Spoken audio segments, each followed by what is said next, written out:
पाहिजे, आम्हाला घरं बांधून द्या. त्याला दिली पण आमची घरं कुठे आहेत? 15 ऑगस्टला सुतारवाडीत आत्मदहनाचा इशारा. 4 वर्षानंतरही घराविना कोकणातील दरडग्रस्त ग्रामस्थांचे सरकारकडे सवाल. पालकमंत्र्याविना रायगडवासियांना वालीच राहिलेला नाही. 2021 साली आलेल्या महापुरात कोकण हादरला होता. महाड तालुक्यातील तळीये आणि पोलादपूर तालुक्यातील साखर, सुतारवाडी या केवनाळे या गावांमध्ये दरड कोसळून अनेकांचे प्राण गेले, तर घरे उद्ध्वस्त झाली. या भीषण घटनेला 4 वर्ष पूर्ण झाली, पण या गावातील पीडित नागरिक अजूनही कायमस्वरूपी घरांच्या प्रतीक्षेत आहेत. तळीये गावात घरे, पण सुतारवाडी मात्र अजूनही उपेक्षित.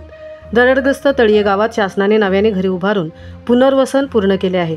मात्र साखर, सुतारवाडी आणि केवनाळ येथील 44 घरांचे पुनर्वसन अद्याप अधांतरी अवस्थेत आहे.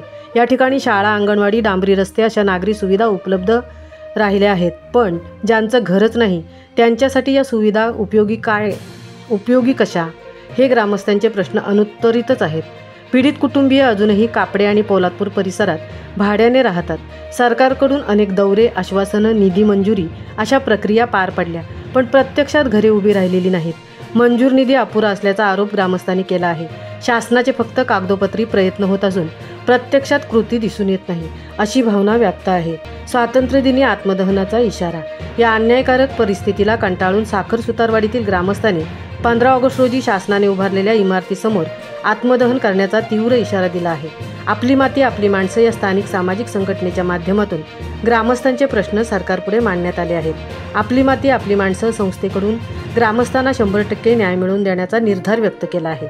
राज्य शासनाने या प्रकरणाकडे गांभीर्याने लक्ष न दिल्यास स्वातंत्र्यदिनी होणाऱ्या आत्मदहनाची संपूर्ण जबाबदारी शासनावर राहील, अशी संघटनेकडून धमकीवाजा इशारा देण्यात आला आहे.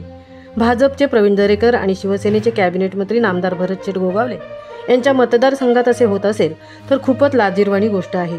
अजितदादा जाणून बुजून भरत गोगावल्यांना निधी तर देत नाहीत ना, अशी कुजबूज मतदारसंघात चालू आहे. अनंत गोळेसह सिद्धेश पवार, मी 24 तास, पोलादपूर. बरोबर आहे. आपण जो विषय मांडला तो महाराष्ट्र विधानसभेमध्ये एकूण 288 आमदार आहेत. त्या आमदारांच्या प्रत्येकी जो स्थानिक निधी येतो, त्या निधीतून प्रत्येक आमदारांनी कमीत कमी 5 ते 6 लाख रुपये दिलेत.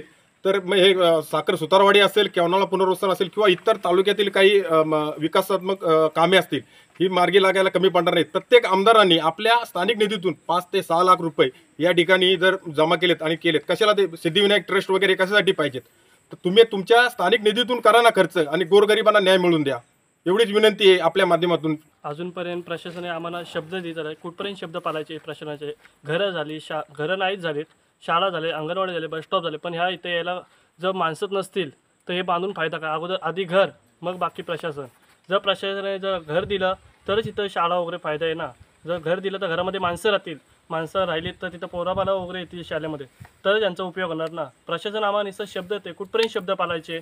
आज, उद्या, परवा नुसतं शब्द झालो आहे. जर प्रशासन जर लक्ष नसेल टाकत तर इथं जगूनही फायदा नाही. कारण का त्या 15 ऑगस्टला जर 15 ऑगस्टच्या आत आम्हाला जर निर्णय नाही सांगितले प्रशासनाने, तर आम्ही हे जे प्लॉट झाले त्या प्लॉटला आम्ही तिथं आमची चित्ता मांडणार आणि आम्हाला तिथं आम्ही मयत घोषित करणार. आश्वासन देतो की तुमची घरं बांधून आम्ही देऊ, पण अजूनही अद्याप आम्हाला काहीच दिलेलं नाही. आम्ही संसार आमचा कुठं स्थिरावर करायचा. तर मित्रांनो, जर तुम्हाला आमचा व्हिडिओ आवडला असेल तर आमचं चॅनल सबस्क्राईब करा, लाईक करा, शेअर करा आणि बाजूला असलेला बेल आयकॉनवरती प्रेस करा, जेणेकरून तुम्हाला आमच्या चॅनेल्सच्या सगळ्या अपडेट्स प्राप्त होतील.